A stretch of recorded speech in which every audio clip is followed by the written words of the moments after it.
এলাকায় zero tolerance নীতি গ্রহণ করছে। কোনো রাজনৈতিক দলের নেতৃবৃন্দ অথবা এলাকার কোনো প্রভাবশালী ব্যক্তি, কোনো পরিবার যদি সন্ত্রাসী, মাদক ব্যবসায়ী, কিশোর গ্যাং তাদেরকে লালিত পালিত করে, তাদেরকে আইনের আওতায় নিয়ে আসা হবে।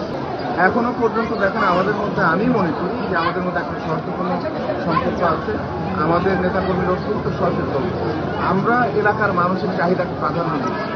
এলাকার মানুষ অধীর আগ্রহে তাদের ভোট প্রয়োগের জন্য একটি অবাধ নির্বাচনে তারা ভোট প্রয়োগ করবে। আমরা আমাদের নৈতিক দায়িত্ব থেকে আমরা আমাদের এলাকার একেবারে শান্তি শৃঙ্খলা আমাদের পক্ষ থেকে যতটুকু সম্ভব আমরা পুরোপুরি চেষ্টা করে যাচ্ছি। পাশাপাশি আমি একজন প্রার্থী হিসেবে আমার নৈতিক দায়িত্ব আছে যে অন্যান্য প্রতিদ্বন্দ্বী প্রার্থীদের সাথে যেন আমাদের সক্রিয় সহায়তা হয়, যাতে কোনো নতুন অসুবিধা তৈরি হলে তাদের সাথে যাতে সরাসরি আমরা কথা বলতে পারছি, সেই সুযোগটা আমাদের রয়ে গেছে।